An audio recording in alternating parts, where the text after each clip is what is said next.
Bonjour à tous, salam alaikum et bienvenue dans cette nouvelle vidéo de Sève de Lumière. Alors, dans cette vidéo, on va parler organisation et notamment organisation des apprentissages. Si vous avez regardé la vidéo que j'ai sortie il y a 2 semaines sur les points clés pour moi de la pédagogie Montessori et comment les appliquer avec les enfants, je vous remettrai le lien en bas dans la description si vous l'avez raté. Je vous disais donc, je vous expliquais que je n'imposais rien au niveau apprentissage à mes enfants et que je les laissais eux-mêmes aller vers ce qui les intéressait et que je ne suivais pas non plus la progression de l'éducation nationale. Alors, on peut se poser la question, comment je fais pour organiser les apprentissages des enfants et pour les faire progresser? Dans cette vidéo, je vais te livrer mon process d'organisation en 5 étapes pour organiser les apprentissages de mes enfants, donc sans leur imposer quoi que ce soit. Et vous verrez que je reste en fait toujours dans cette posture de proposition plutôt que d'imposer quelque chose. Mon but, c'est surtout en fait de réussir, et mon rôle, à susciter suffisamment d'intérêt et d'enthousiasme pour un apprentissage en question, de manière détournée parfois, pour finalement atteindre les objectifs que moi je me fixe par rapport à leurs apprentissages. Avant d'aller plus loin, je vous informe que cette semaine, j'ai rouvert donc des places de coaching pour vous aider donc à vous organiser vous aussi avec vos enfants et établir une progression adaptée à leurs besoins et à leurs intérêts. Pour plus d'infos, je vous mets le lien donc dans la barre de description.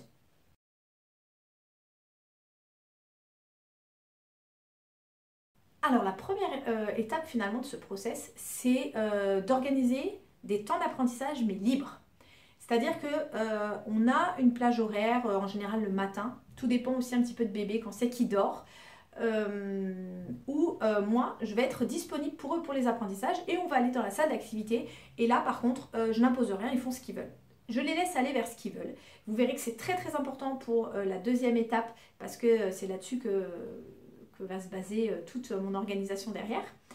Et donc je les laisse aller vers ce qu'ils veulent. Si je vois que vraiment ils n'arrivent pas à trouver une activité, qu'ils n'arrivent pas à s'intéresser, là bien sûr je vais proposer. Mais s'ils me disent non, je respecte et je n'impose pas jamais d'apprentissage parce que pour moi c'est vraiment pas la façon de faire parce que ça risque de les braquer et ça m'est déjà arrivé de les braquer sur certaines choses et derrière c'est beaucoup plus difficile finalement de recoller les morceaux quand on a braqué un enfant plutôt que d'attendre tout simplement le bon moment et de leur faire confiance parce que tout finit par arriver si on arrive à les motiver suffisamment de manière détournée.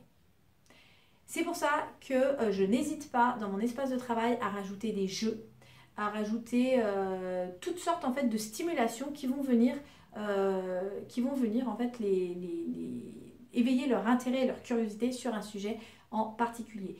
Moi, ça ne me dérange pas que pendant ce temps-là d'activité, par exemple, mon fils fasse des constructions avec des caplas ou des bestas, parce que pour moi, c'est une manière de travailler, de construire son esprit logique et sa créativité. Ça ne m'embête pas non plus que ma fille passe ses 2 heures de temps d'apprentissage à lire, parce que voilà, lire, c'est une richesse, et c'est aussi ce qui lui permet d'apprendre de nouvelles choses, de s'évader, et plus tard, qui nous permettra en fait plus tard de travailler des compétences en littérature par exemple. Donc vraiment moi j'hésite pas. Les jeux de société on en a aussi énormément parce que chaque jeu en fait finalement on travaille quelque chose à travers ça.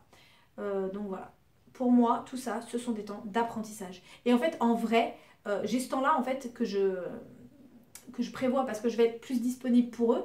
Mais en vrai pour moi l'apprentissage c'est toute la journée, ça s'arrête pas à nos 2 heures du matin. C'est toute la journée quand ils me posent une question, quand ils font une découverte, quand ils font une expérience, c'est tout le temps.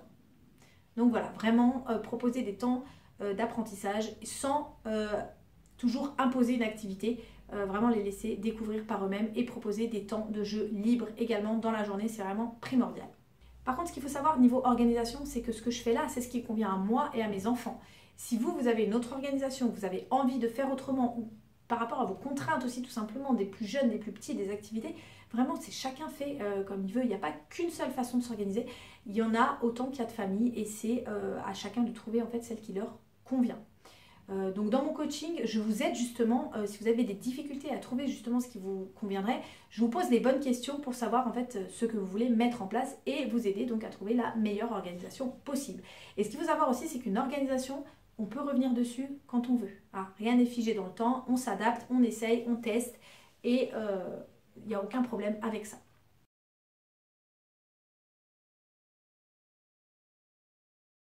Deuxième étape dans mon processus, et c'est pour ça que je vous disais que la première est primordiale pour moi, c'est l'observation. Si je n'observe pas mes enfants, je suis incapable de savoir où ils en sont dans leurs apprentissages et ce qu'ils ont besoin que je leur apporte, quels sont leurs intérêts, qu'est-ce que je peux leur proposer. Donc vraiment, c'est pour ça que je vous dis des temps de jeu libre, des temps d'apprentissage en fait où vous les observez, où ils font ce qu'ils veulent. C'est vraiment pour moi la base de tout le reste. S'il n'y a pas ça, je ne vais pas être en mesure de fixer des objectifs qui soient cohérents avec mes enfants. Donc voilà, ce deuxième point, il rejoint en fait un petit peu le premier, parce que je me suis un peu étalée dans le premier, mais vraiment proposer des temps d'apprentissage libre, des temps de jeu libre. Ne soyez pas tout le temps à proposer une activité à vos enfants. Vraiment, en plus l'ennui, c'est ce qui va permettre à l'enfant de se construire, parce qu'il va tourner un petit peu et il finira par trouver quelque chose. D'accord? Donc vraiment accompagnez vos enfants dans ces moments-là où ils s'ennuient un petit peu pour essayer de leur faire trouver quelque chose, leur proposer, fais le tour de la maison, regarde les jeux, regarde le matériel, regarde ce que tu as là, essaye de faire ça, essaye de voir s'il n'y a pas quelque chose qui t'intéresse. Souvent, ils trouveront une activité et vous observez bien. Écoutez aussi dans leur jeu libre, mes enfants quand ils jouent ensemble, j'écoute beaucoup ce qui se raconte parce que souvent les intérêts profonds des enfants ils ressortent à ce moment-là. Par exemple, mon fils quand il a commencé à être intéressé par les chiffres, dans ces jeux, il parlait que de chiffres tout le temps. Il était tout le temps entre 1, 2, 3, je t'en donne 2, je t'en donne 4, je t'en donne 5. Il ne savait pas ce que c'était réellement, mais c'était un intérêt qui commençait à émerger. Et donc, c'est grâce à l'observation et à l'écoute que j'ai pu ensuite lui emmener les apprentissages dont il avait besoin.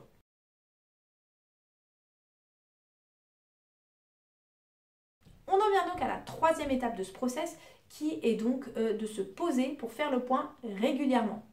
C'est ce que je vous expliquais donc jusqu'à maintenant. Donc à travers l'observation, les moments de temps libre et donc ce qu'on a observé, on va faire le point. Qu'est-ce que mes enfants savent déjà faire? Parce que souvent, on parle souvent de ce qu'ils ne savent pas faire, mais c'est aussi super important de savoir. Ah ouais, mais mon fils, il sait faire ça. Moi, je me suis rendu compte en l'écoutant jouer qu'il savait déjà compter jusqu'à beaucoup. Qu'il avait appris telle ou telle chose avec sa sœur. Mais pour ça, si j'avais pas écouté, j'aurais reproposé des apprentissages finalement qu'ils connaissaient déjà. Donc ça n'a aucun intérêt. Donc se poser pour voir où ils en sont dans leurs acquisitions et comme je vous disais à l'instant, quels sont leurs intérêts qui émergent, qu'est-ce qu'on va pouvoir venir stimuler chez eux parce qu'il y a déjà un petit intérêt et donc proposer des activités par la suite qui seront en accord avec leur enthousiasme et leurs intérêts. Et bien évidemment, une autre question aussi à se poser dans ces moments-là, c'est qu'est-ce qu'ils pourraient apprendre? Parce qu'il y a des choses qui ne vont pas venir naturellement. Si on est dans un environnement où il y a 0 livre, où personne ne lit jamais, où les lettres on n'en entend jamais parler, comment voulez-vous qu'un enfant s'y intéresse? Donc c'est ça aussi les questions à se poser. Où en est mon enfant? Moi je me réfère toujours à la progression Montessori et aussi un petit peu à l'éducation nationale, mais surtout à la pédagogie Montessori, pour voir où ma fille elle a acquis telle chose. Maintenant, où c'est que je vais? Qu'est-ce que je peux lui apporter maintenant de plus par rapport à là où on en est pour pas qu'elle stagne, pour qu'on continue, elle, à progresser et moi, à la stimuler dans ses apprentissages. Et voilà.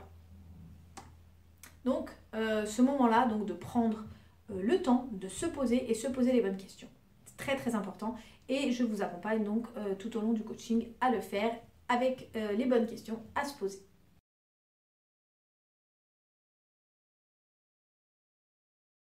Quatrième étape du process, on arrive au moment où on se fixe des objectifs. Mais vous voyez, les objectifs, là, je vais les fixer, mais en ayant laissé mes enfants libres. Et là, je continue encore dans cette démarche-là, parce que les objectifs, moi, je vais en trouver certains.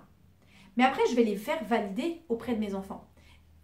Alors, avec les petits, c'est peut-être un petit peu plus compliqué, mais avec ma grande, je dis clairement, est-ce que ça t'intéresserait? Est-ce que, par exemple, la dernière fois, je voyais elle a un intérêt, ma fille, c'est marrant, pour les rimes. Et donc, je lui ai proposé qu'on travaille sur la poésie, que je lui achète qu'on aille à la bibliothèque lui trouver des recueils de poésie. Et du coup, ça l'a beaucoup intéressé. Mais donc, je vais valider. Parce que si je pars sur quelque chose qui ne l'intéresse pas directement, je sais que je vais aller droit dans le mur.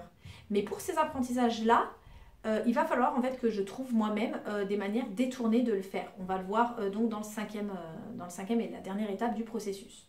Mais donc pour fixer ces objectifs, je m'appuie donc sur tout ce que j'ai observé jusqu'à présent.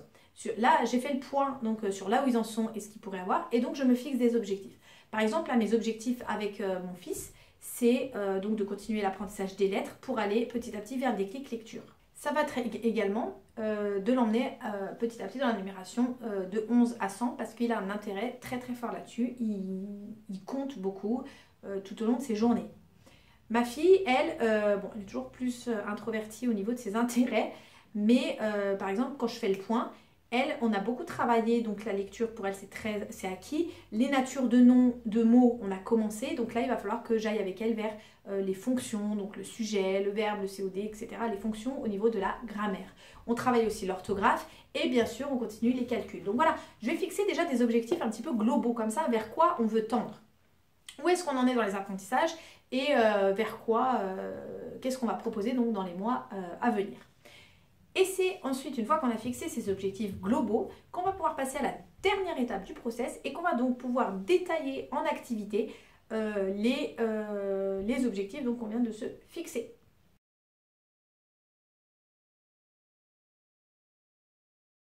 Donc, on a nos objectifs.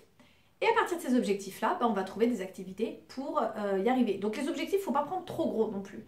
Il faut essayer de trouver des choses quand même suffisamment spécifiques pour qu'on puisse faire une liste d'activités qui va emmener l'enfant, donc vers l'acquisition de ces nouvelles compétences. Par exemple, pour mon fils qui veut apprendre à compter, j'ai plusieurs choses. Je vais pouvoir proposer la frise numérique pour qu'on compte par exemple quotidiennement s'il en a envie. Mais là encore une fois, si je vais proposer. C'est-à-dire que si je vois que la frise numérique ne fonctionne pas, je ne vais pas le forcer à la faire. Je la laisserai en place, je lui proposerai régulièrement, mais s'il ne veut pas, il ne veut pas. On trouvera une autre manière de travailler. Il y a ça, il y a construire des nombres avec les perles, reconnaître les symboles avec les tables de Séguin, le tableau de sang, enfin voilà.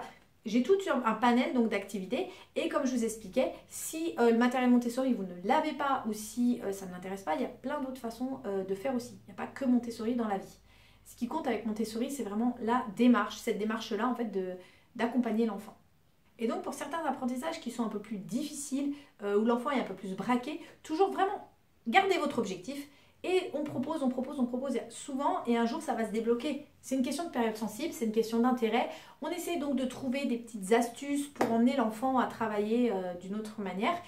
Par exemple, moi si je reprends l'exemple de l'écriture, ma fille, faire des lignes de lettres, c'était impensable. L'ardoise, elle accrochait pas, lettres rugueuses non plus. Enfin bref, elle accrochait à rien. Le sable, j'en parle même pas parce qu'elle est hypersensible et c'était l'horreur pour elle. Et de manière détournée, on a travaillé sur le corps humain. Je lui ai proposé de remplir un schéma des organes qu'elle avait appris. Elle était toute contente et elle l'a fait. Et voilà. Et depuis ce jour-là, elle s'est dit, c'est marrant, c'est sympa d'écrire en fait. Je peux utiliser l'écriture pour mes jeux, pour mes envies, pour mes intérêts. Donc du coup, depuis ce jour-là, elle a un intérêt à l'écriture. On a pu ensuite travailler l'écriture de cette manière-là. Et toute seule, elle s'est mise à reprendre ses cahiers d'écriture avec les lignes de lettres parce qu'elle avait envie de se perfectionner pour que j'arrive à la relire. Voilà, tout simplement. Donc faites confiance à vos enfants. Si vous mettez en place chez vous un environnement riche et que vous êtes force de proposition d'activités pour aller dans un certain sens, vos enfants, ils finiront par y aller à partir du moment où les activités, ça fera sens pour eux et ça répondra à leurs intérêts. Et après, la boucle recommence. C'est-à-dire qu'une fois qu'ils ont acquis telle et telle compétence, on va recommencer à observer, à adapter ce qui n'a pas fonctionné peut-être, essayer d'autres manières, observer, refaire le point, fixer des objectifs, proposer des nouvelles activités. En fait, c'est vraiment tout le temps un cercle vertueux vers les apprentissages et la progression des enfants. Voilà, cette vidéo est terminée, donc n'hésitez pas si vous voulez que je vous accompagne, parce que c'est pas évident, surtout au départ, de fonctionner de cette manière-là. Si vous voulez que je vous accompagne à mettre ce process en place et à trouver des activités qui correspondent vraiment aux intérêts de vos enfants, n'hésitez pas donc à aller jeter un coup d'œil sur le lien que je vous mets dans la barre de description. Donc j'ai ouvert des places de coaching, organisation cette semaine, donc n'hésitez pas à aller voir. N'hésitez pas non plus à liker cette vidéo si elle vous a plu, à me dire comment vous organisez les apprentissages de vos enfants, et à vous abonner à la chaîne pour ne pas rater les vidéos prochaines. Je vous souhaite une bonne journée et je vous dis à très bientôt sur la chaîne Sève de Lumière.